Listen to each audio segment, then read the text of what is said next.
Go.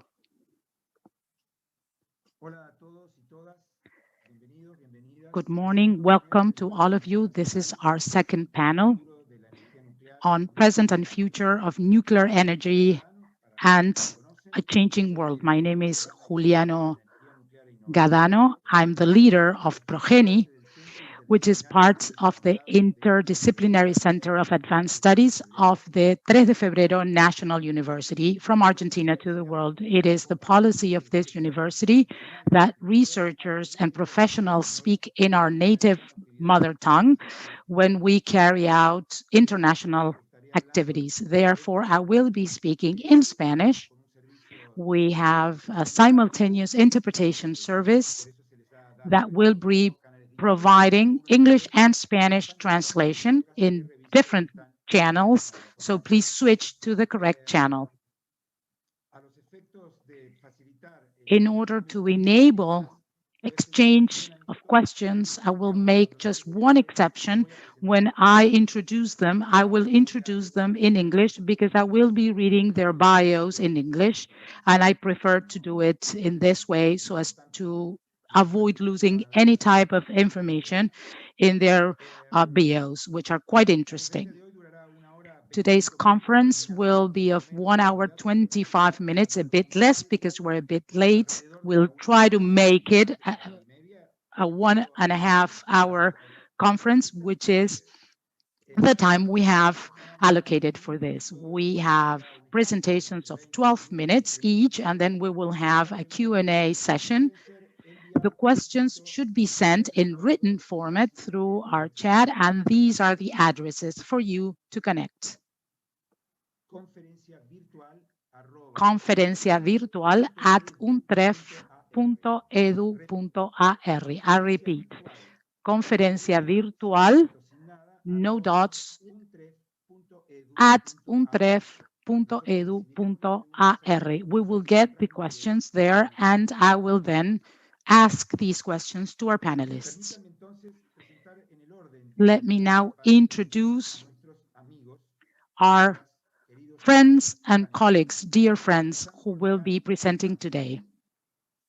Como dije antes, en inglés, y luego volveré al español. Diane is the Director of Nuclear Energy at Natural Resources Canada, NRCan. She specialized in many areas, including energy policy, environmental standards, and negotiations. As the Director of Nuclear Energy, Diane is fully committed to the clean energy mandate at NRCan. Prior to her director position at NRCan, Diane held the Deputy Director position for several divisions at Foreign Affairs and International Trade Canada. She was the Deputy Director of the Trade Controls Policy Division, Strategic Policy Section, and the Trade and Environment Section. She also held a senior consultant position at Princeton Consultants, where she specialized in transportation and logistics practice. Diane completed her system design engineering degree at the University of Waterloo before obtaining her Masters of Technology and Policy program at the Massachusetts Institute of Technology. Diane, you have the floor for your presentations. Thank you. Voy a compartir la presentación de Diane. I will share her slides on screen. Is that all right, Diane? That would be wonderful. Thank you so much, Julian. It's an absolute pleasure and an honor to be here and able to join you all virtually.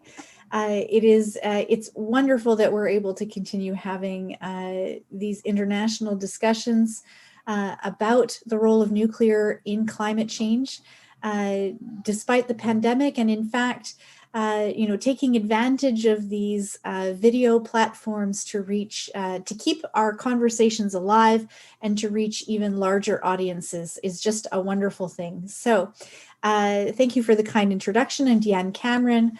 I lead nuclear energy policy for Canada, and pleasure to be here today. So I thought I would start, if you would go to my next slide, please. I thought I would start by introducing a little bit to the audience, a little bit of an overview of the nuclear sector in Canada.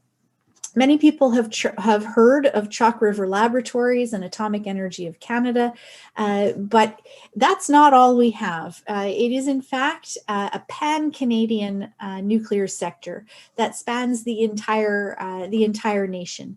We have, of course, nuclear power generating reactors, CANDU reactors in the province of Ontario, which is, you probably can't see my mouse, the big province in the middle there. And we also have nuclear power in the province of New Brunswick, which is on the Atlantic Ocean side of the country. We have an extensive supply chain that spans, that is the shaded in green there, that spans from southern Ontario through to the maritime provinces in the east. In the province of Saskatchewan, which is sort of the square province, kind of midwest of the country, that is in the north. You see the blue dots. That is where the uranium mining is concentrated in Canada. We are proud to have been the second largest supplier of uranium to the world market. During the pandemic in 2020, there have been some market issues for the uranium market, but we continue to place high value on the uranium reserves in Saskatchewan and look forward to resuming our role as a main exporter of uranium to the world. Nuclear R&D is practiced across the country in a variety of universities in many of the jurisdictions. And of course, nuclear medicine is practiced in almost every hospital in the country. And so nuclear energy touches the lives of Canadians across the nation. And the footprint of nuclear in Canada is actually at a moment of transition and a moment of growth right now. We are embarking on small modular reactors. And so this current footprint, while it's already pan-Canadian, is actually set to expand, with Saskatchewan likely to become a nuclear generating province in the near future with small modular reactors. The province of Alberta, another Western province, also looking at SMRs. Northern and remote, the territories in the north of Canada and northern and remote mining sites are looking at SMRs as well. So it really is a pan-Canadian story where today nuclear provides about 15% of the electricity for the nation and displaces over 50 megatons of carbon across the country every year. So that's a bit of an introduction to who we are and the breadth of our work in nuclear energy. Next slide, please, Julian. From a policy perspective, give me a minute. I'm trying. Okay. Un minuto. From a policy perspective, this is the federal government's view of nuclear energy. It is more than just a technology story.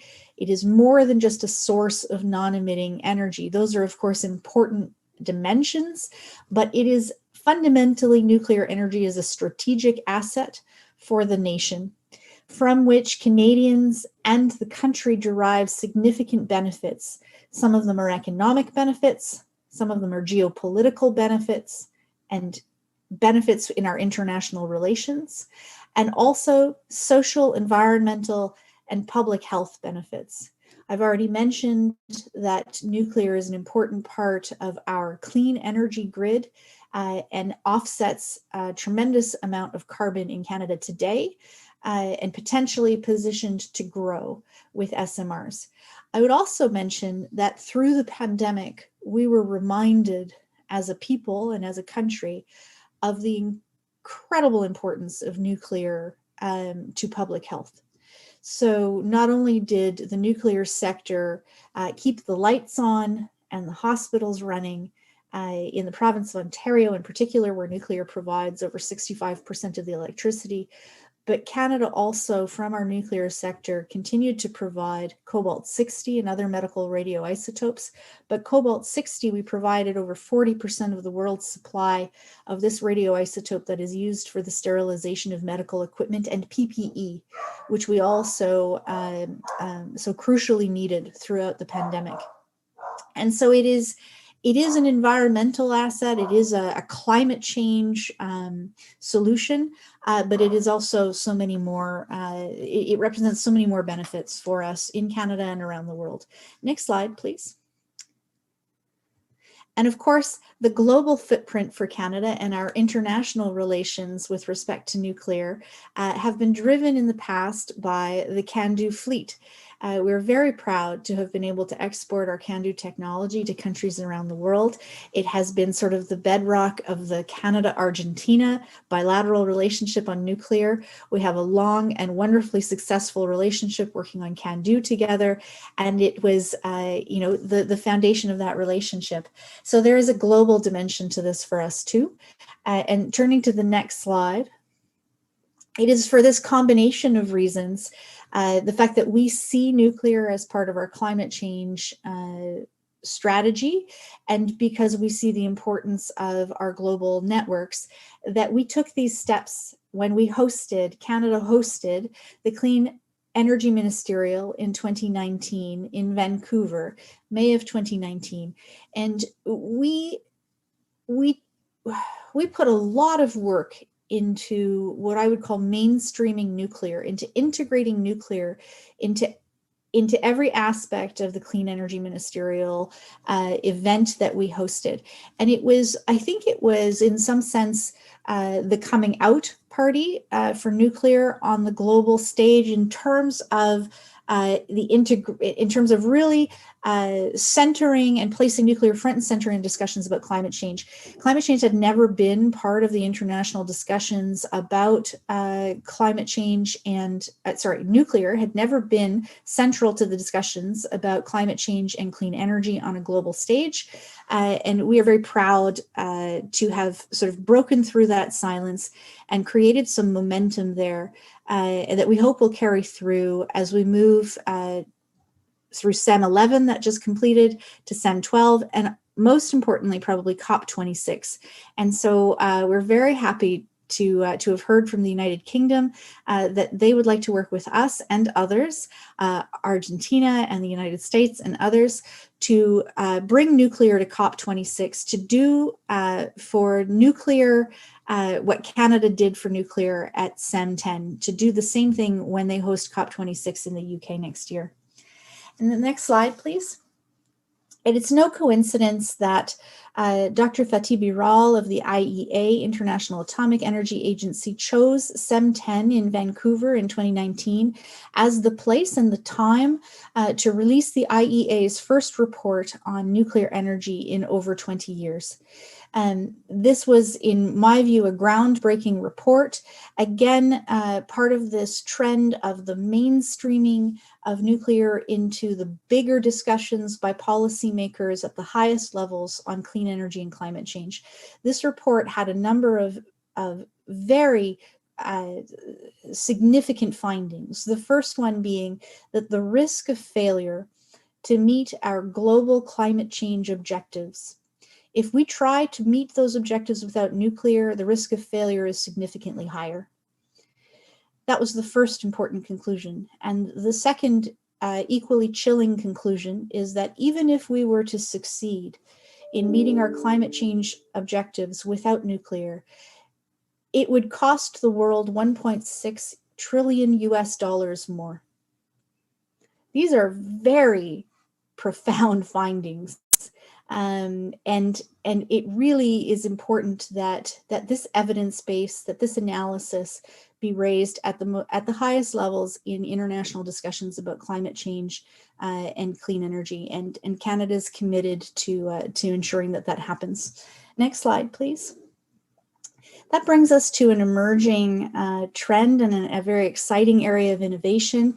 Markets are signaling demand for not only the refurbishment of existing large-scale nuclear reactors, which are so important as a backbone or as the base load for non-emitting electricity around the world, but also signaling demand for smaller, simpler, safer, cheaper nuclear technologies that can load follow variable renewables, nuclear technologies that can reach into otherwise hard to decarbonize parts of the economy like heavy industry, resource extraction, and that can be integrated seamlessly with other clean energy technologies in energy parks and in hybrid systems. And so that brings us to SMRs. Next slide, please. We believe that Canada is uniquely positioned to lead in SMRs. We have beyond the technical capabilities, there are a number of conditions for success in bringing SMRs to fruition. And those include the need for a strong and flexible regulator that's open to innovation, need to have sites that are appropriate for SMR demonstration and subsequent deployment, experienced operators, which we have in Canada. This is likely an endeavor that's going to take a combination of public and private financing. Supply chain. We are so proud of our supply chain in Canada through investments of $26 billion by the province of Ontario to refurbish our CANDU fleet to keep that base load electricity running past mid-century. We have ramped up our supply chain, and that supply chain is ready to pivot from the refurbishments of our CANDU reactors into the demonstration and deployment of SMRs across the nation.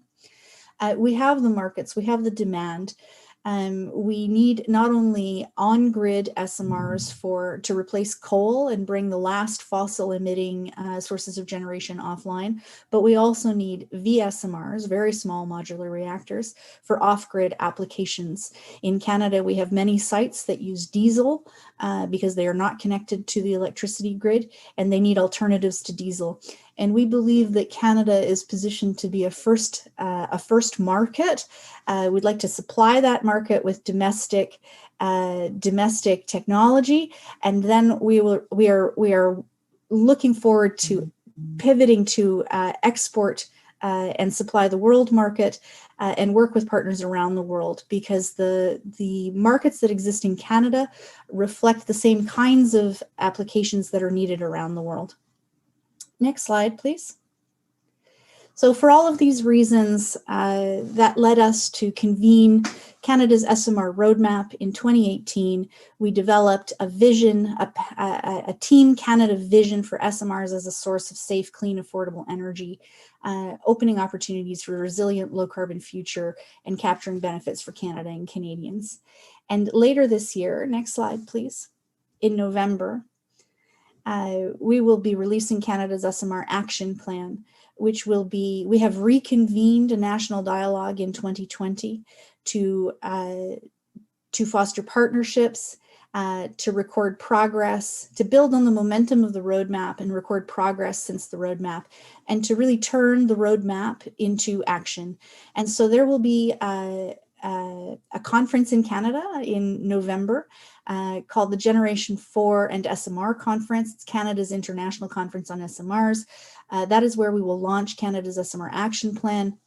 The federal government working with the provincial and territorial governments, municipal governments in Canada, private sector, laboratories, regulator, academia, and the supply chain to really turn this into reality, because we want to expand our existing CANDU footprint and introduce SMRs to further decarbonize our economy. Next slide, please. I'm going to close with a quote from Minister O'Regan, who is our Minister of Natural Resources, responsible for the energy policies in Canada. There simply is no credible scenario to get to our goal of net zero emissions by 2050 without this industry. There is no path to 2050 without nuclear. Our government sees tremendous potential for nuclear to expand its reach in Canada and around the world. Government of Canada is placing nuclear front and center in our climate change, our battle against climate change. And we think international collaboration on this is extremely important, and look forward to continuing our work with Argentina and with others on this. Thank you so much for the invitation today. Muchas gracias, Diane, por la muy clara. Thank you, Diane, for your very clear presentation. It reminds me of the number of issues that we have in common between Argentina and Canada in the nuclear energy endeavor. Not just issues, but also visions. I will then make reference to the roadmap. It's been great. It's been a landmark for me, and I'm sure it will be for the rest of you. Thank you, Diane, for your presentation, for being here, and for the issues that you presented, which we share, of course. We will now continue with our next panelist, Christina Kogan. I will introduce her, as I said, in English, and then I will switch to Spanish.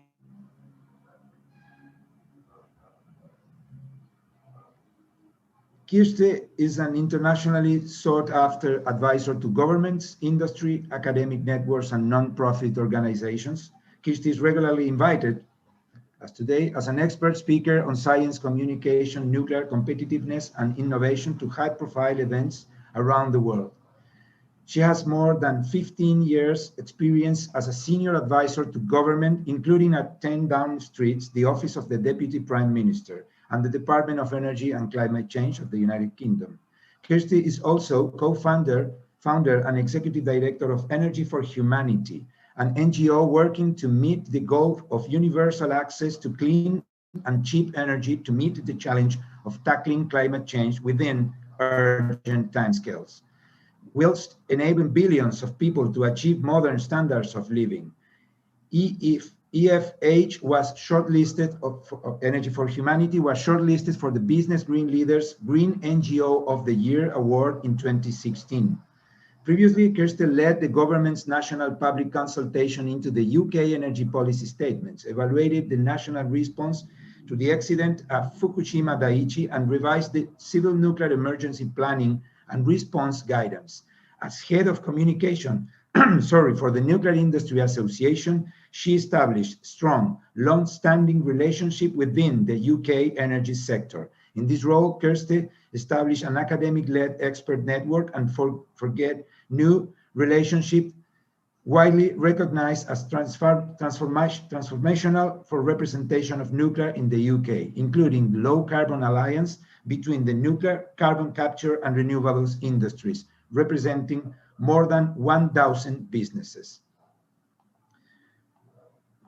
Kirsty, por favor, te paso la palabra y comparto tu presentación. Muchas gracias. Thanks, Juliano. Thanks so much for having me. Thank you for having me. Wonderful to be here. Let me switch off my interpretation. So it's wonderful to follow Deanne, and wonderful to join you all for this event. So thanks a lot for the invitation. Really exciting to hear about all of this progress that is being made in Canada and the preparations for COP26. Which of course will be hosted this next year in Glasgow. So we'll be looking forward to hosting you all, I hope, at that event, and really seeing nuclear represented as it should be alongside the other low carbon technologies, really taking its seat at the table. So my talk is really about decarbonization and the potential role that nuclear technology could play. And as you can see here from my first slide, decarbonization is needed in every sector, not just in electricity generation. I think traditionally, the climate and energy discourse has tended to put most of the emphasis on the decarbonization of the power sector, which really represents about 20% of our energy consumption. And I think increasingly what's happening is we're making good progress in the electricity sector. We're starting to turn our attention now to the other 3/4 of energy use. So I'll be speaking a bit about that today. Next slide, please. And the reason for that is because when we look at mainstream projections for future energy consumption, you can see one example here from the International Energy Agency.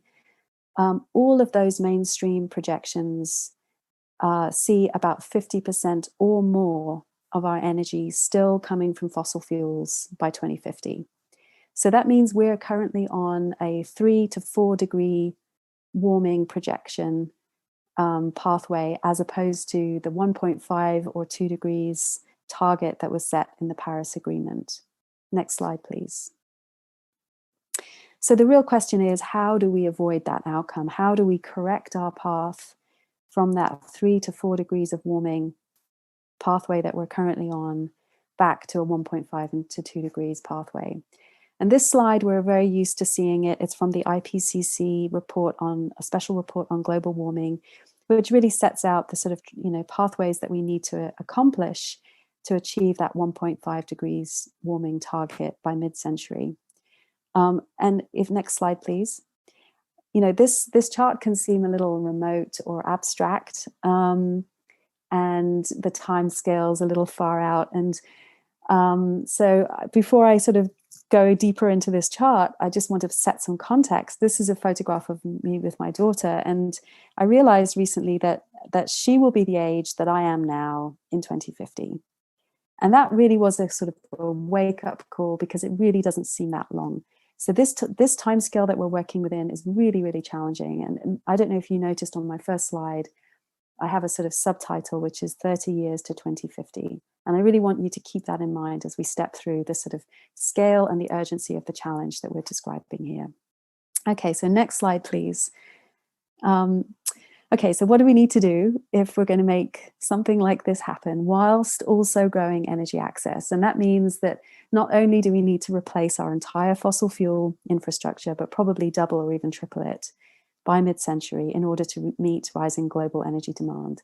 Just to give you an idea, if we brought everybody in the world by mid-century up to the medium level of energy access, which is like the kind of quality of life that people have in the Czech Republic, just to give you a sort of an idea, we would need an energy infrastructure that's 4 times the size of the energy infrastructure that we have today. And as you can see here in this slide, we have a very, very short time within which to achieve that. So next slide, please. So we have a very short time period, and we have a lot to do. My colleague, Eric Ingersoll, and we were discussing this chart, and he said, well, I like to ski, but I wouldn't want to ski down this slope. This is a steep slope. So we have a lot to do. Next slide, please.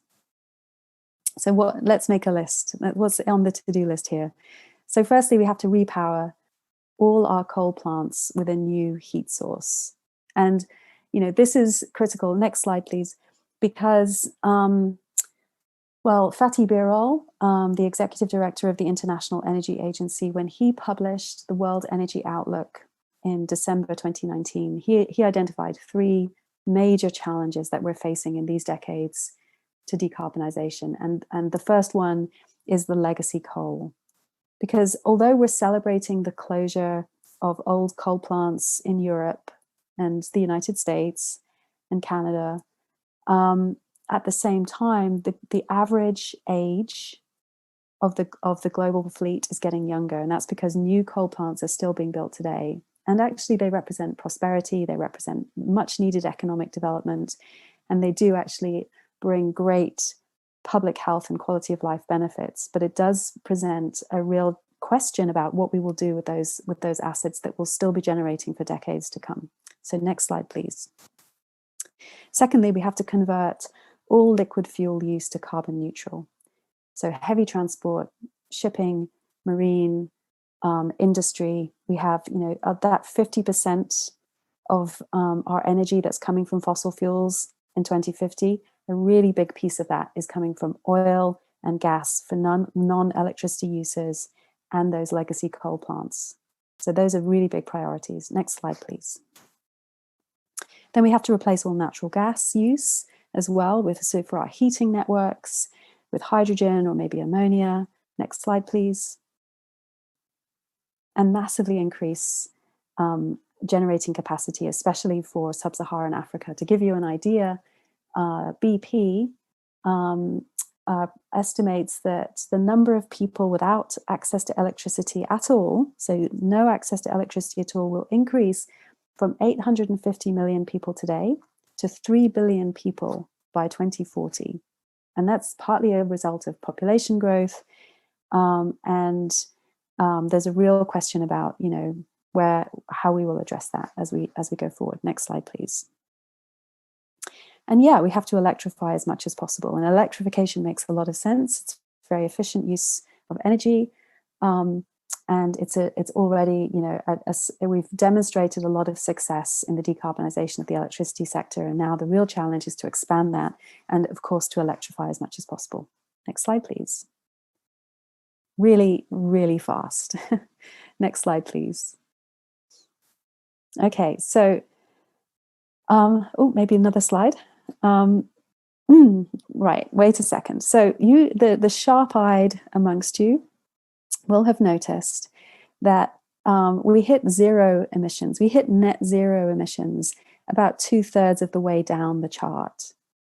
And so there's this negative emissions here in the second half of the chart. So between 2050 and 2100, we have an enormous challenge to actually extract carbon from the atmosphere in order to stabilize our climate. And that's going to also represent in itself, next slide, please, an additional very large energy generation challenge. So we estimate around about 600 gigawatts would be needed for carbon removal for around 20 gigatons a year, as an estimate. So not only do we need to have, to build out the infrastructure, to replace our fossil fuel infrastructure and then increase it to meet rising global demand, but then increase it again. So, the role of fusion, for example, in the second half of this century could be really dramatic and important.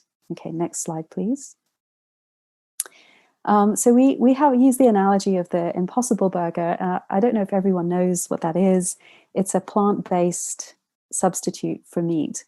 And it's astonished me driving around America when I used to do that, how much this plant-based substitute Impossible Burger has really saturated the market. It's available in every Burger King, and it tastes like a burger, it looks like a burger, it costs about the same as a burger, and it's a healthier alternative. And so lots of people are choosing to buy these burgers, and they're doing it not because they want to be ethical necessarily, or it doesn't require a big behavior change. They can buy these things from the same supply chain, but it's just a healthier alternative. And our theory is that given the scale and the urgency of the climate challenge, ideally what we need are climate solutions that act a bit like Impossible Burgers, drop-in substitutes that are going to be available through the existing supply chain, through the existing infrastructure, without adding additional cost. And so the second part of my presentation here is going to be describing what some of those climate solutions might look like. So next slide, please. So, well, there's often, I'm going to whiz through some ideas about nuclear that I often hear, because understandably people often ask, well, can we really depend on this technology to make a meaningful contribution towards solving climate change? Isn't it too expensive, too slow, too inflexible, too unpopular? Well, let's look at those things. So next slide, please. So we conducted a study for the Energy Technologies Institute called the Nuclear Cost Drivers Study, and we evaluated the cost outcomes of 34 of the most recently built nuclear plants around the world. And in Europe and in the United States, but possibly in Canada also right now, there's a perception that nuclear is expensive and slow, and that's actually informed by a very small number of first-of-a-kind projects that it turns out are really not representative of the global experience. In fact, what we're seeing around the world is that the majority of plants that are being built today, gigawatt scale, light water reactors, are being delivered really quite cost effectively and against very competitive schedules. And just to give you like a most up-to-date example, China recently announced a 4-unit build of its new Hualong reactor design, which comes in at $2,400 a kilowatt. So that is extremely competitive, not only with renewables projects, but also even with fossil fuels.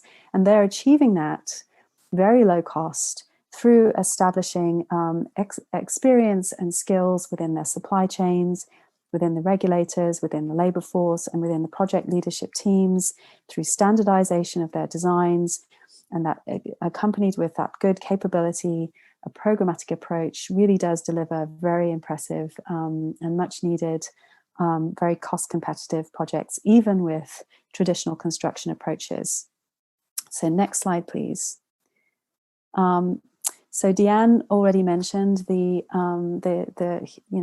huge success really of integrating nuclear technologies within the larger clean energy ministerial through the Nuclear Innovation for a Clean Energy Future, the NICE Future Initiative, and the Flexible Nuclear Campaign that we were really honored and delighted to also be part of, which was really demonstrating the incredible potential for nuclear technologies to integrate with renewables into future electricity grids. And this is going to be an incredibly important part of one of those targets that I mentioned earlier, which is displacing fossil fuels in the electricity system. We know that future electricity grids with high penetrations of variable renewables are going to need firm dispatchable power to balance the grid, to maintain reliability, affordability, and crucially, the resilience of those electricity systems, and ideally without emissions. We just completed a study for ARPA-E in the US, looking at the potential for advanced reactors coupled with thermal energy storage to provide really valuable energy services into future electricity grids with high penetrations of renewables, which is a little difficult to see on this chart here, but I'm very happy for, to of course share my slides and so on. And what you can see is that the advanced reactors perform really well. They don't disturb the generation from wind and solar, but they do substitute out the fossil fuels in the system and actually lower the overall cost of the energy system, as well as, of course, eliminating the emissions. So that was a contribution that we made into the Flexible Nuclear Campaign as part of a much larger, really excellent report that was coordinated by NREL, by the National Renewable Energy Lab. And we hope will become an incredibly valuable resource for our professional communities going forward. Next slide, please. So, I often get asked about public perception of nuclear energy, and interestingly, what I find is very consistently public opinion surveys are very supportive of nuclear energy as part of a low carbon energy mix with renewables. And you can see here, for example, this is quite an old survey now, but there's a more recent survey from even 2019 showing 85% support for nuclear energy combined with renewables and future energy systems in the US. So I do think that nuclear does enjoy strong popular support, especially when it's combined with renewables, and that's the critical piece. Next slide, please. So I'll just speak now for a moment about another report that we've just published actually in the last week or so on hydrogen-enabled synthetic fuels. It's called The Missing Link to a Livable Climate, and it's really targeting those sectors that I identified at the beginning that are still not decarbonized by 2050 against almost all of the mainstream projections. Next slide, please. So this is another complex slide that you may like to look at in more detail in your own time. It's in the report that I just mentioned. And this shows hydrogen production costs from different clean energy sources. We have solar and wind and clean heat, which could either be from advanced heat sources or from geothermal. And the critical sort of message from this chart here is that if any of those technologies was dedicated to hydrogen production, the key cost driver in the hydrogen production costs from wind, solar, advanced nuclear, or geothermal is really in the capacity factor.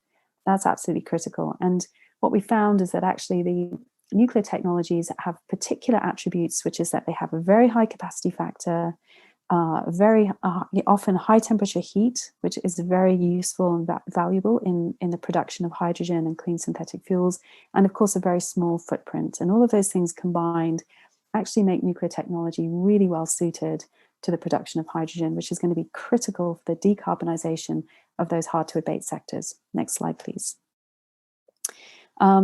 but in order for that hydrogen to be useful, it has to be cheap. It has to be really cheap. And I don't think it's well understood actually like how critical this is. If we want the impossible burger, substitute fuels, we're going to need to be hitting costs per kilogram of less than $1 for the hydrogen to be useful as a feedstock, either to make ammonia, and you've got to get even lower still if you want the hydrogen to be useful as a feedstock for synthetic hydrocarbons, when you also have to factor in the input cost of the hydrogen. So between 50 cents and $1.50 is really the target cost for hydrogen. And next slide, please, to be a useful feedstock for clean substitute fuels. And as you can see here in the hydrogen production costs chart, looking at a different timescale, looking at from 2030 to 2050, we think that nuclear technology has great potential to achieve those very low costs. But in order to do so, we're going to need to see very, very different delivery and deployment models. And to summarize that, it means moving from a project-based construction approach to a product-based high manufacturing approach. Next slide, please.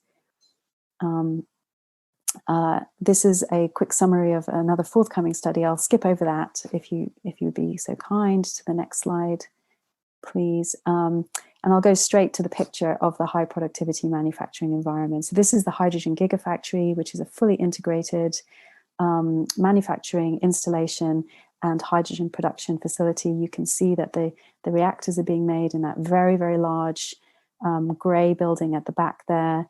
The prefabrication plant is next to that, and then the reactors are being installed with the yellow cranes there in the middle of the picture, and you can see the electrolyzers and the synthetic fuels production facilities in the foreground. So this is the hydrogen production factory that could produce around 1/10 of the UK's current oil supply if it was to replace that with hydrogen synthetic fuel. So we would need 10 of these to entirely decarbonize the UK's current oil consumption. Next slide, please. And then the alternative model, the model you just saw was where we take the factory to the project, and this is the model where we take the project to the factory. In this case, to the shipyard. Here's a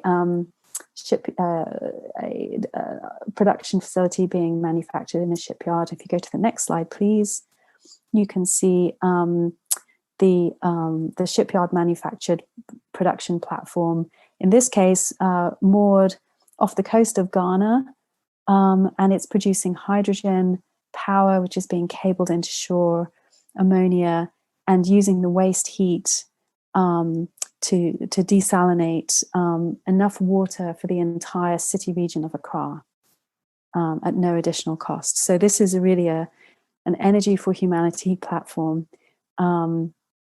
Next slide, please. And that's it. So I thank you very much for your attention. I'm looking forward to the discussion. And back to you, Juliano. Gracias, Kirsty. Muchas gracias por tu presentación. La verdad que muy inspiradora. Thank you, Kirsty. Very inspiring. We've received a lot of comments, but I will leave them for last for the Q&A. Just two things I want to mention. The Impossible Burger reference, I was just talking about the future of nuclear energy a few days back, and we made the same reference to the Impossible Burger. It's a sin for us to be speaking of this in the country where steak rules, but well, it's a good model of how to think this into the future. Excellent point. And then I want to remind you of an event. We were together in Kenya last year in Africa. I don't know whether you remember. Kenya has the same number of inhabitants as Argentina, and it generates approximately 10% of Argentina's energy grid, and Argentina is not a world power in this, but we need to think about the huge needs that the entire continent will need in this century, and at the same time the need to improve their quality of life in Africa, provide them with energetic safety and security to take care of the environment, to be able to accomplish the COP26 objectives. So it's a huge challenge. and with innovation and trying to think about the impossible burger reference, we can do this for our sector as well. So thank you, Kirsing. And I apologize. Her last name is Kogan and not Gogan. There was a typo in the bio. We will now go to our next speaker. He is from Argentina. He's a friend, Luciano Caratori. And despite the fact that he's from Argentina, to respect our modus operandi, I will be doing the introduction in English. Researcher with Fundación Torcuato Di Tella, based in Buenos Aires and focused on energy and climate change. Let me introduce my dog, Nacha. From time to time, she wants to say something. He served, Luciano, not Nacha, as Undersecretary of Energy Planning of the Ministry of Finance in Argentina. As such, he was focal point of the Energy Secretariat in the National Cabinet of Climate Change and was in charge of the update of the Energy and Climate Change Action Plan of Argentina and of the first draft of the energy component of Argentina's long-term strategy under the Paris Agreement.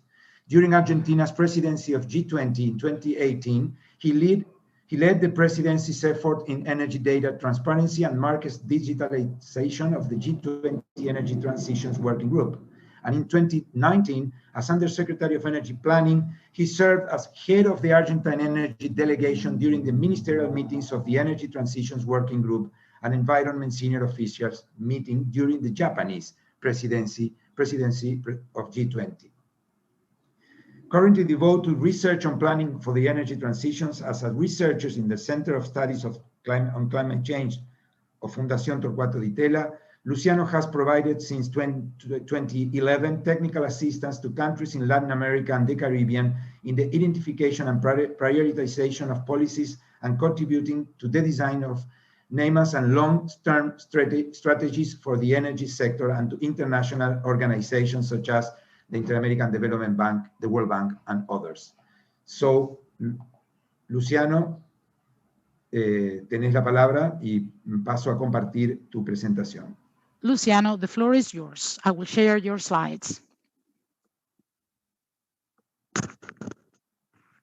Un segundo, por favor. Estaba en silencio, perdón.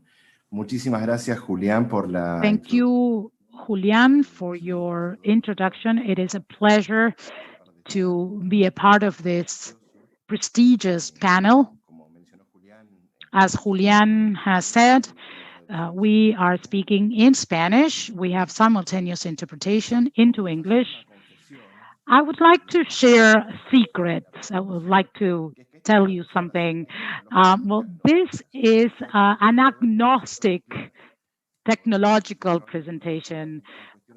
I am more linked to planning and strategy for planning. I do not have a preference as to technologies.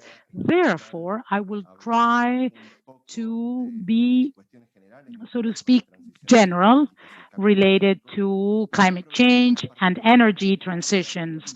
And I will take advantage of one thing in Argentina, which is aligned to what Julián was just saying. Argentina is a G20 country, and it's also a country with a very long tradition and distinguished capabilities regarding to nuclear energy, but we are also a developing country. And because we are a developing country, I believe that this presentation might be a good opportunity to become a bridge between some other issues that we talked about in other webinars to some of the needs or specificities that sometimes in international debates linked to climate change and energy are left aside. So I will try to introduce them little by little, and then I will review some issues that we are all aware of, I'm sure. So please bear with me just because of the good of the story I want to tell you.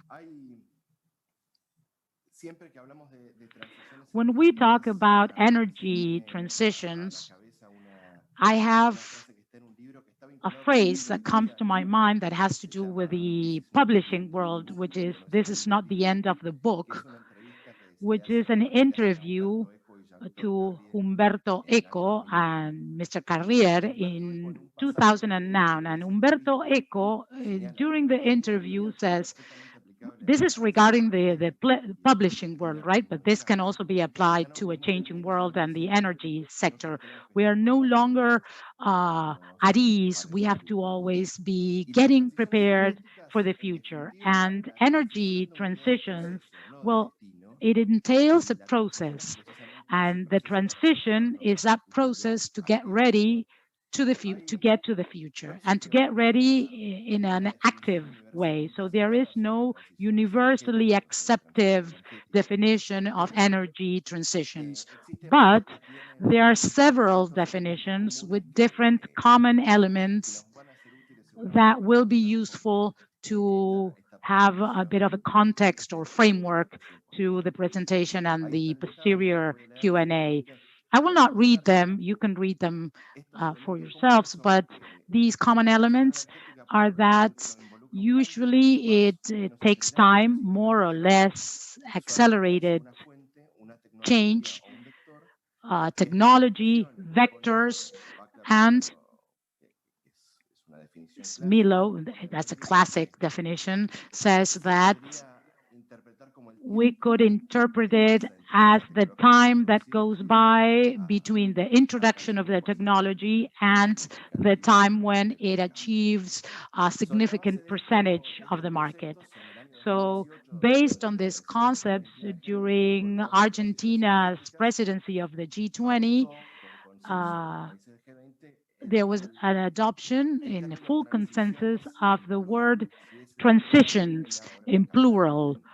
So a change in name, but there is an energy transitions and not transition. Why do we say it in the plural?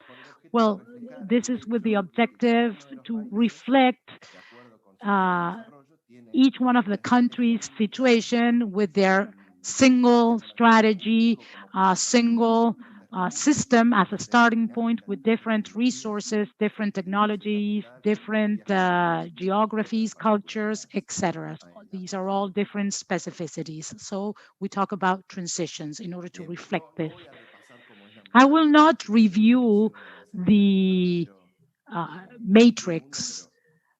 I will not go over the world greenhouse gas emissions, but all of us understand that both direct and indirect emissions in the energy sector, not only do they have an important role to play for emissions, but also a big potential to mitigate these gas emissions with a negative cost compared to our current scenarios, not just the energy industries, but also in other sectors that also use energy, such as agriculture, transportation, etc. Now, if we talk about countries,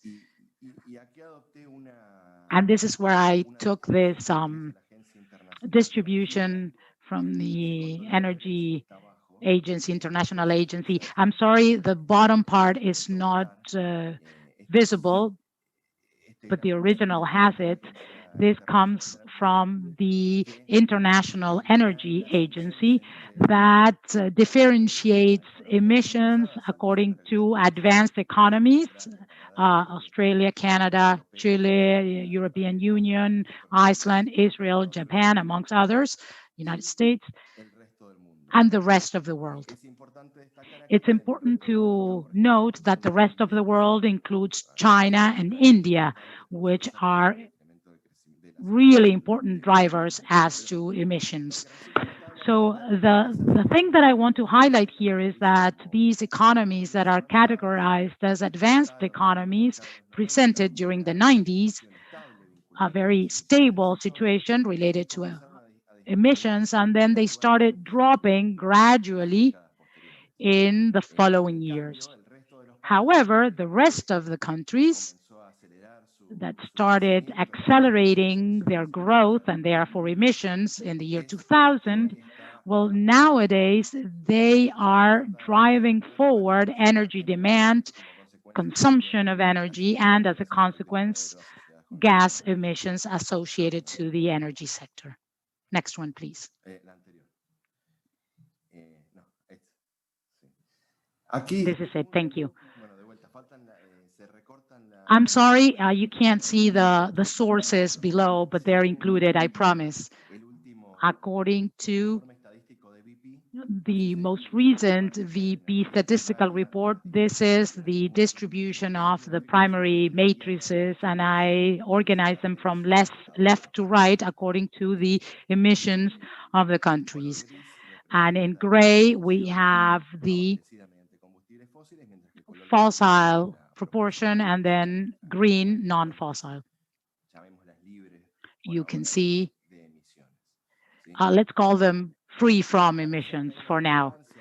It might seem that there's a discrepancy between Africa, APAC, and Asia Pacific that have lower fossils than the Middle East. But remember that if we go now, look at the next slide, you will see that it is broken down because of the high carbon participation in the energy matrix of these countries compared to the others, where natural ones have a relevant role compared to fossils. So it's less intensive in terms of gas emissions. Next one, please. But you will see that over 85% of energy consumption worldwide, after so much effort, is still driven forward by these countries. And this is the Kaya identity. Let's review it.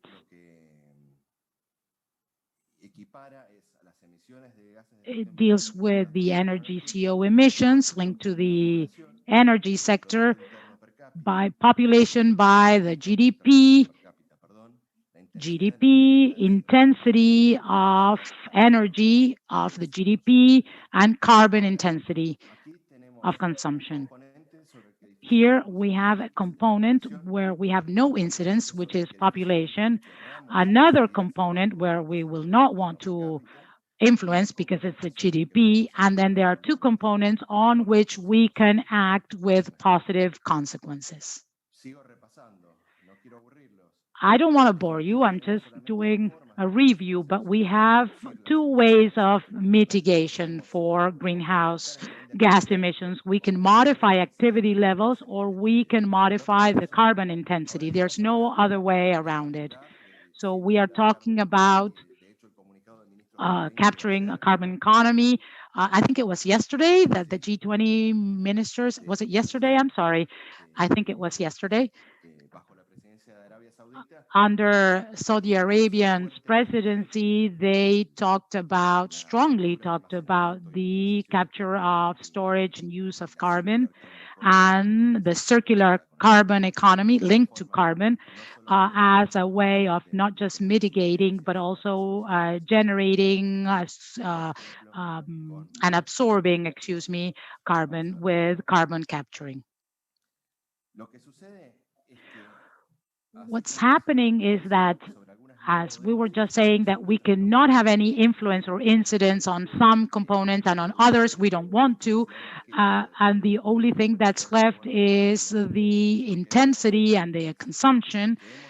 Then we have managed in the past decades, in the last 5 years, a reduction in the intensity of the GDP, but with an increase in the GDP and a reduction, a moderate reduction of the intensity of gas emissions. But what happens when we have these discussions in international arenas is that we just see the tree and we forget to look at the leaves. And the leaves are the ones that are capturing solar energy that allows you to generate biomass. So let's look at the leaves, because the leaves are the ones who are going to provide an idea to have a joint strategy for mitigating and focusing on where we should really be focusing.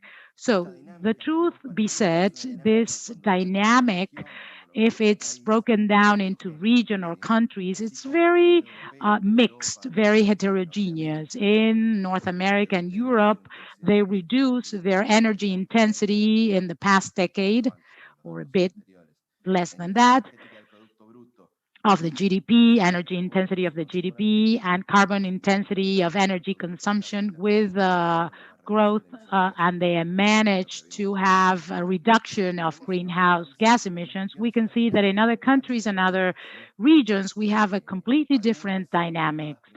Some are driven forward because of growth of the GDP or economic development, or others just simply because of population growth, more or less mitigated by the carbon intensity of energy consumption. But the intensity, the carbon intensity, is still going up in a lot of regions. And these are the regions that have the biggest challenge ahead. And sometimes they are forgotten when we debate this at a global scale.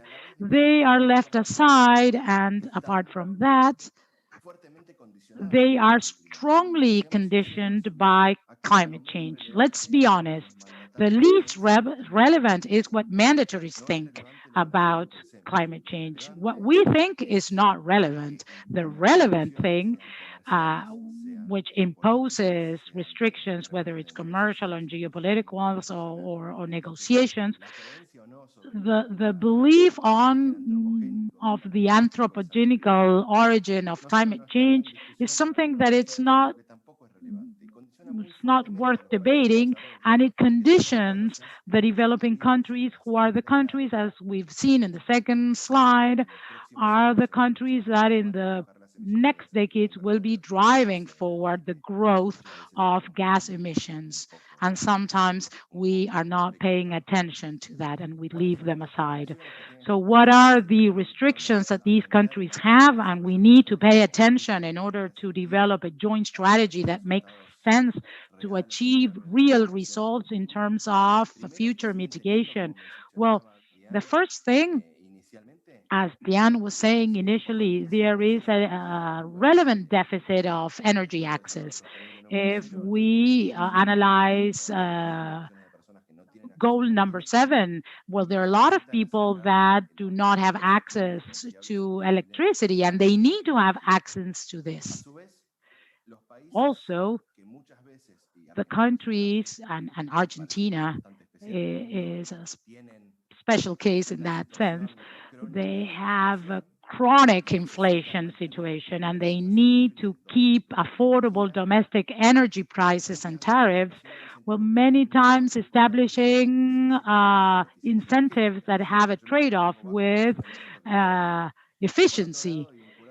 And also, and linked to this, we have fiscal constraints. A lot of developing countries have fiscal constraints and a lot of pressure because of climate change to reduce inefficient subsidies to fossil fuels. Diane, it was a pleasure to work with Canada in the peer review, and we are thankful for your work in the G20 and in the past years in this sense.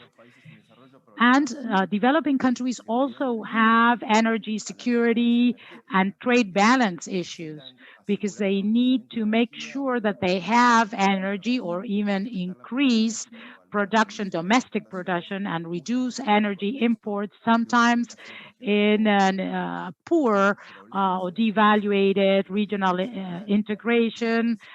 Sometimes we have issues with the transparency of markets, no digitalization, and they need this in order to introduce technology for decarbonization. And sometimes they have to make emergency decisions that sometimes these are sunk assets. They involve funds, and they will then hinder development in the future.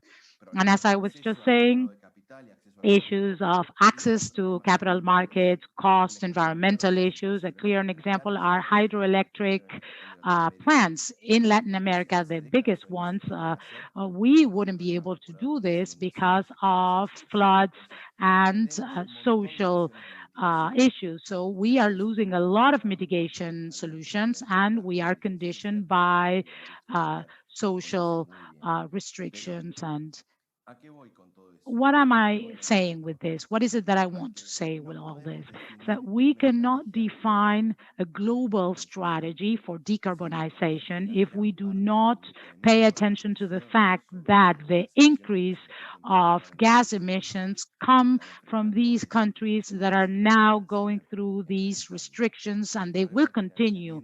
So financing, flexibility of systems to introduce renewable sources, the issue of where do these emissions come from? There is a debate on who's the owner of the mitigation. If I receive funding to introduce a new technology and that funding is not something that we can own, but rather than the funding country owns, then this is also a deficit for the future, because we need this to mitigate in the future.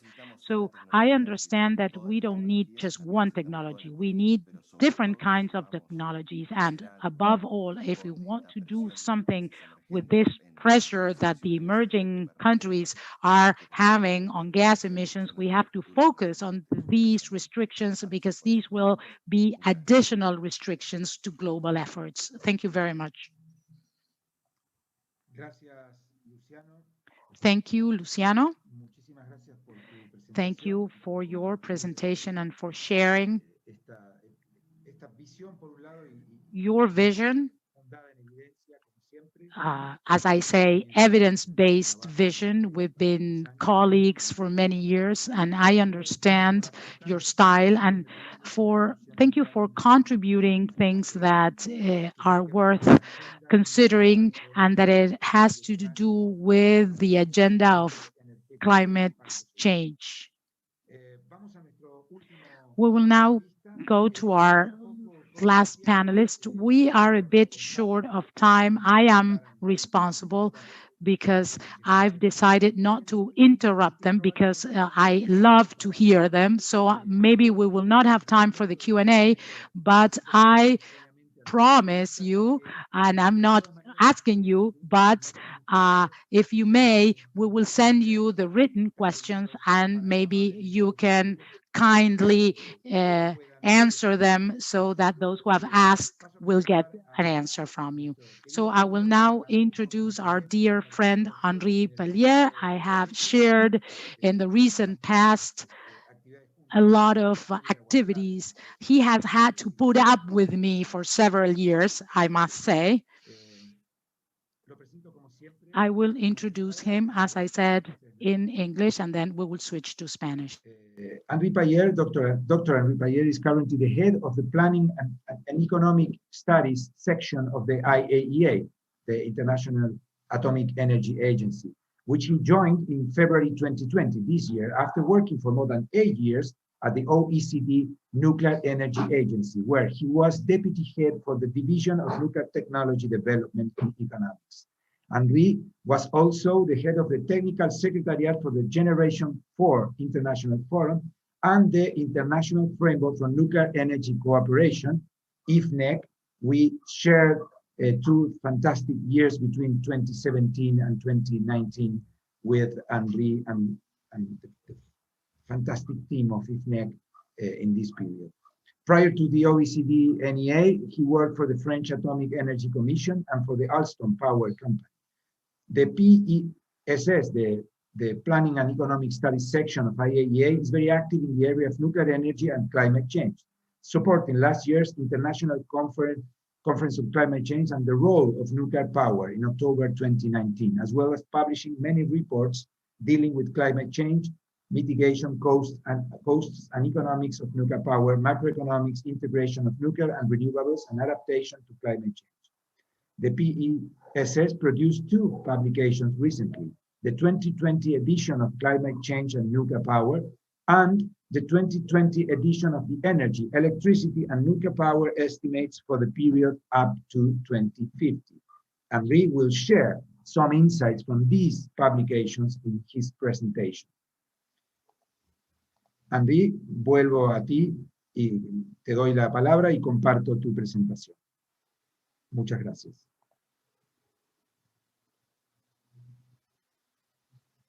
Mute myself, maybe that's better. You can hear me now? Yes? So, can you hear me? Perfectamente. Okay. Let's go to the first slide. Sí, un segundo que la estoy abriendo. Maybe I should put the original audio. Sorry, can you hear me? Sí, perfectamente, Henry. Okay. So let's put the slides. Sí, un segundo.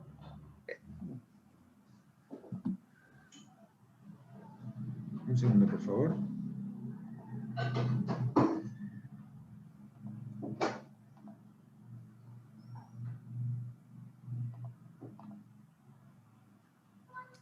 Okay, so thank you, Julian, for this nice introduction, and it's a pleasure for me to see you, and also Facundo, whom I saw also briefly at the beginning, and also to be in such good company with Diane, Kirsty, and Mr. Katoi that I did not know, but I'm pleased to have listened to his presentation.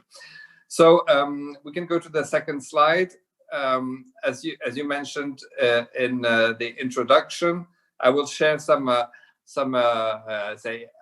outcomes or key messages from two publications which we released 2 weeks ago, and I will also recall some of the key messages that were mentioned at the opening of the IAEA Scientific Forum last week. The Scientific Forum this year, which was a kind of semi-virtual event, of course, given the situation, was titled Nuclear Power and the Clean Energy Transition. So all these are completely in line with the webinar that you are organizing. Next slide, please. Before I start, I just want to draw attention to this period, which is also, I would say, interesting from the point of view of nuclear power technology. First, even though it's not in chronological order, at the beginning of this year, in many countries that were affected by the COVID crisis and with the economic lockdown, we had the economic situation that the demand for electricity really fell significantly in a lot of countries. And what happened in these electricity markets was that they were dominated by low carbon technologies. Essentially renewable technologies, but nuclear played a very important role. Some organization coined the expression "a postcard from the future." The way the electricity systems behaved was something that is predicted to happen in a couple of years' time with higher shares of renewables. And so it was interesting from the point of view of the operation, the stability, the resilience of the electricity system to look at the role of nuclear. And we wrote an article, and when you distribute the slides afterwards, people can click on the link "Nuclear has proven resilient," where we analyze the situation. A little later this year, we had the final numbers for the electricity production in 2019. So that was last year, and this was second highest level of generation of nuclear electricity after 2006. And the share of nuclear electricity rose a little bit to 10.4%. So we are in a situation where last year was a very good year for electricity, nuclear electricity production. We have experienced this year some challenges in the way electricity systems operated, and nuclear was resilient, provided stability, flexibility as well in the system. Next slide, please. So the main outcomes or the main messages that I would like to share in this webinar come from this publication, which was released 2 weeks ago. We had a webinar actually, which Kirsty moderated. So thank you again, Kirsty, for that. And this publication, which is a regular publication of the agency, looks at the role of nuclear power in climate change mitigation, and essentially it's in its contribution to low carbon electricity production.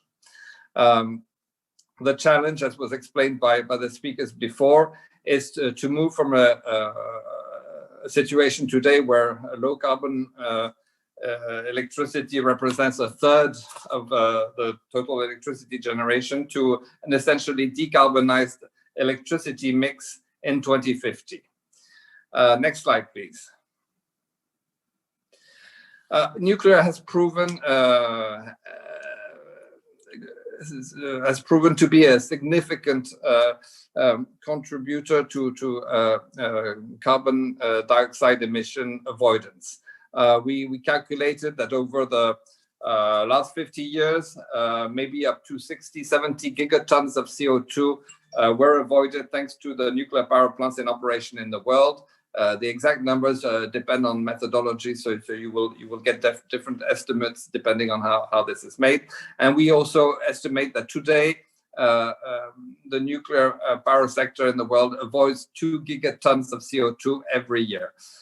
Of course, this annual avoidance will decrease in the future as the global electricity mix is decarbonized. But it gives you an idea of how important nuclear was and how important nuclear still is in terms of climate change mitigation.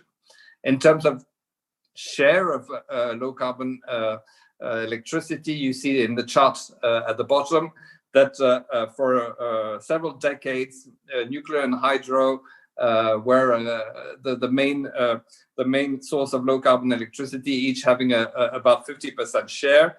But in the latest years, the share of nuclear electricity among the low carbon sources has decreased from about 50% to 30%, a third.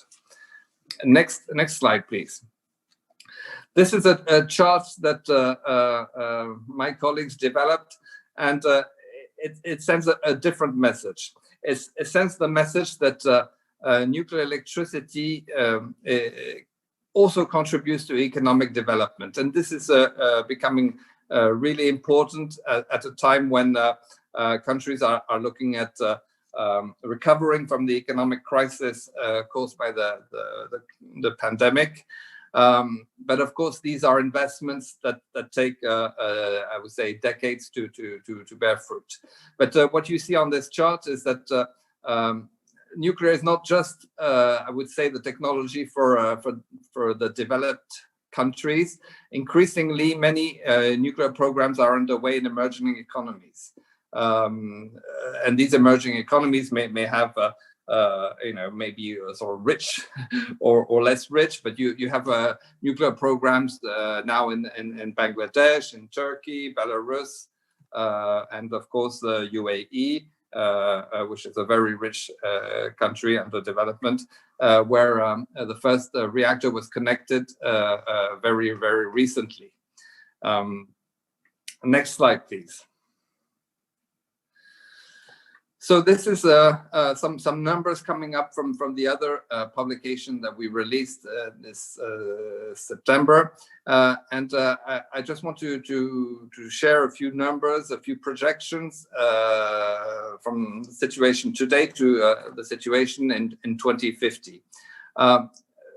We expect the electricity consumption to double by 2050. These are the yellow squares in the chart. But as was mentioned also by Kirsty, this goes with a higher share of electricity in the whole energy consumption. So the electrification of the economies. So this will increase. So in this picture where the electricity consumption is expected to double, it's interesting to see what could be the role of of nuclear power in the 3 decades to come. This work on projections has typically a low case and a high case. In the high case, we see that the installed capacity could increase by 80%. So that's, I would say, nearly a doubling of the installed capacity by 2050. In that case, the share of nuclear electricity in 2050 would be 11%. So 10.4% today, nearly doubling of the capacity, and 11%. Of course, this means that a lot of electricity is produced by alternative technologies. In the low case scenario, the low case projections, we see the installed capacity decrease by 7%, and the share of nuclear electricity decreasing to something like 6%. Next slide. So a near doubling of installed capacity. This is possibly modest compared to some very ambitious nuclear scenarios. We think it's still a realistic high case scenario. What you need to realize, and I also refer to what Kirsty presented, we have 30 years. This is a short time. And this near doubling of installed capacity means that we need to bring 500 gigawatts of new nuclear into the grid. This is very ambitious, actually, when you actually look at the numbers and you imagine the number of reactors that need to be built. But you see that these on the chart, you see also the IPCC scenarios. Some of them, would see higher levels of nuclear, but still, I would say the message is nuclear has a role to play in these future decarbonization scenarios, but it's not going to be easy. Next slide. So what we looked at in the publication, what we've analyzed are I would say the enabling factors that will allow this to happen. Those 500 gigawatts. How can we bring new 500 new gigawatts of capacity? So there are different factors. One is I would say a policy dimension, having a strong commitment by countries translated into policies with strong mitigation targets. You know that this year countries are supposed to submit updated NDCs compared to the Paris Agreement. So we hope to see this translated into say, aggressive policies. That needs, of course, to have social acceptance. We know that this can be an issue for nuclear. On the front of, I would say, the economics, the control of costs, access to finance are very important. Recognition of the value of nuclear power to electricity systems, and also referring to what Kirsty presented, the use of nuclear energy beyond electricity, and in particular for the hydrogen market deployment. So next slide, please. What we know is that right now we don't have policies that are encouraging investment in nuclear. We need, of course, competitive short-term electricity markets right now, but we need a framework that would allow long-term investments for low-carbon technologies. And this could be through some kind of public support. And energy planning, for sure, is a very important enabler to have this long-term vision. There need to be a recognition of what we call the system costs, internalizing the system costs. The cost of producing electricity with a given technology is not just the cost of electricity at the bar. It's also the grid costs, the backup costs. So this has to be factored in, and a form of carbon pricing would be very helpful for the deployment of new nuclear. Next slide, please. Nuclear power is expensive, and as Kirsty also mentioned, there's been a lot of reports of spiraling costs, and these are real costs of projects, but these are typically first-of-a-kind projects, and we see the difference between countries or regions where there's been a continuous construction of nuclear power, like in China and Korea, and countries like in Europe, where new nuclear construction was launched 20 years after the last projects. And there are a number of issues with supply chain designs, the regulatory approval, etc. But the good news is that there are a number of initiatives that are ongoing by industry, and expected cost reductions of up to 30% should be reachable as soon as the designs become replicated and you go from first-of-a-kind projects to nth-of-a-kind. Next slide, please. An important factor in, say, enabling the contribution of nuclear to climate change mitigation in the next decades is to maximize the value of the existing fleet, give a climate value to extending the lifetime of the existing fleet when it can be done safely, and the regulators approve that. And there's a policy dimension here to recognize that.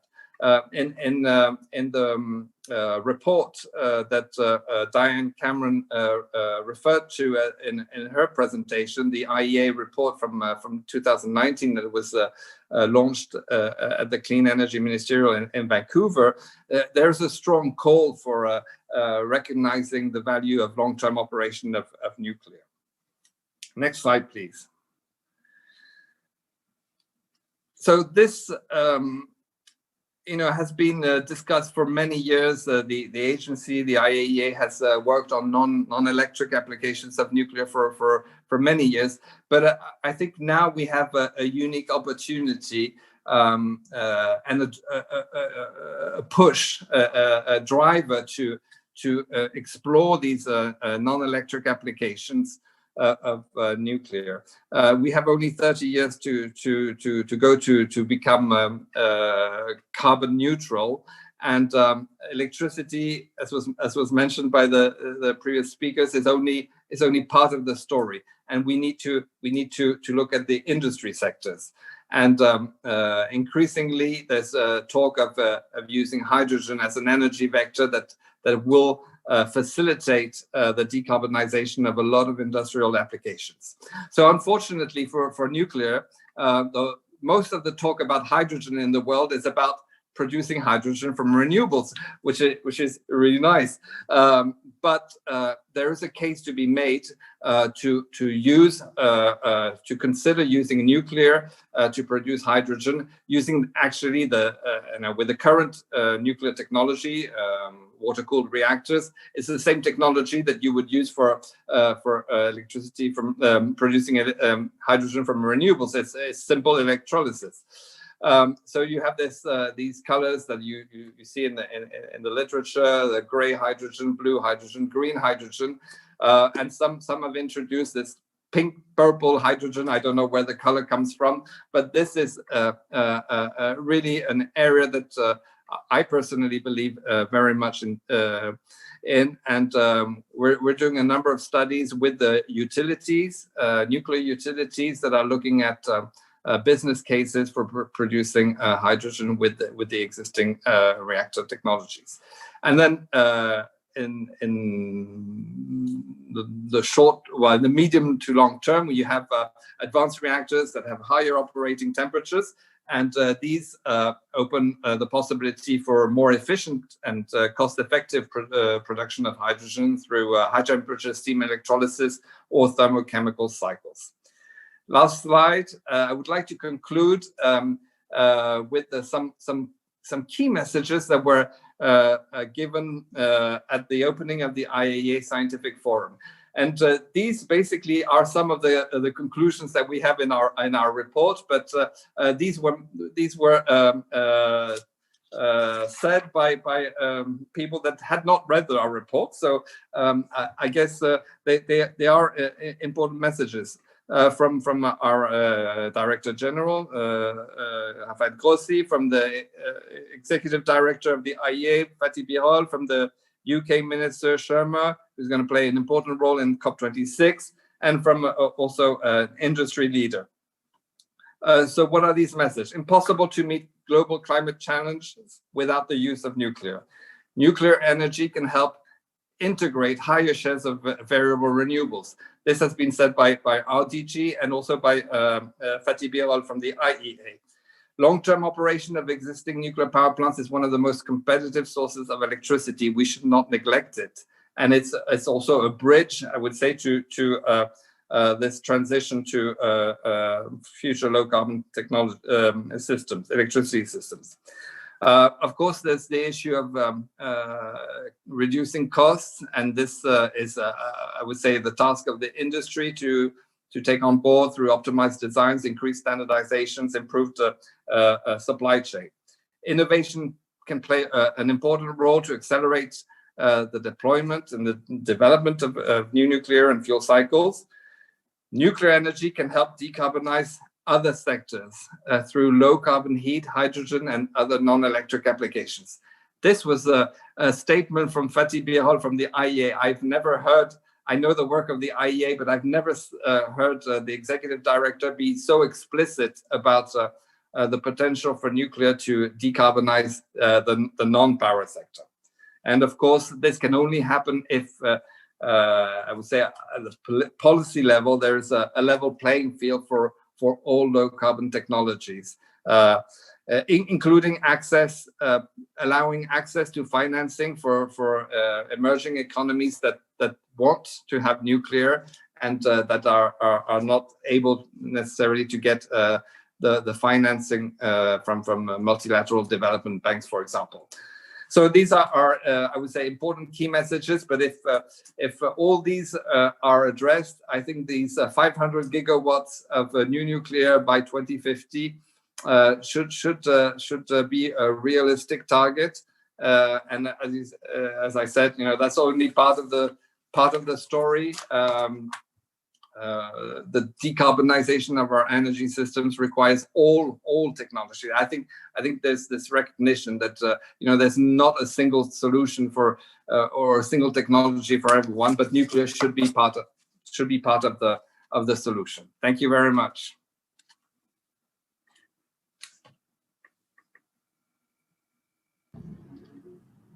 Gracias, Henri. Thank you, Henri. Thank you for your presentation. I think we've lost Kirsty. She told me she had to leave before. Oh, no, she's here. I'm sorry. I said nothing. I thought that you had left us because I couldn't see you on screen. Yeah, when I thought I'd try to save bandwidth because I'm on my, yeah. No hay problema. Escuchar a Henri siempre es un placer y recordar cómo cada afirmación que hace. I love always to get Henri's outlook because he always bases his presentation on figures and evidence. And it was very clear as to how and where nuclear energy should stand. We have no time for questions. We know that we have plenty of questions for you. So if you are so kind, we will send them in written form via email.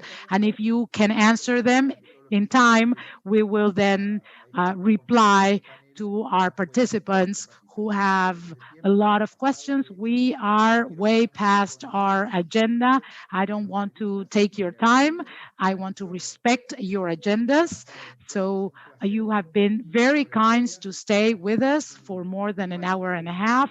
Argentina has a nuclear energy, and we deserve to have this quality debates. I remind you all that our next two Wednesdays, 7 and 14th, we will have webinars with distinguished panelists. The one next week is linked to innovation in the industry, and the other one has to do with social license and social acceptance. We've talked about innovation and social acceptance as well today. Of course, these are all issues that are all linked, and it is important for us to talk about them so we can understand our agenda. I thank you very much. You've made my life easier compared to the G20's moderator yesterday, who had a difficult time in moderating that panel. I want to thank you again. I want to thank our guests and all of you for participating. Thank you, Henri, Diane, Luciano, and Kirsten. I hope to see you soon. Briefly, thank you.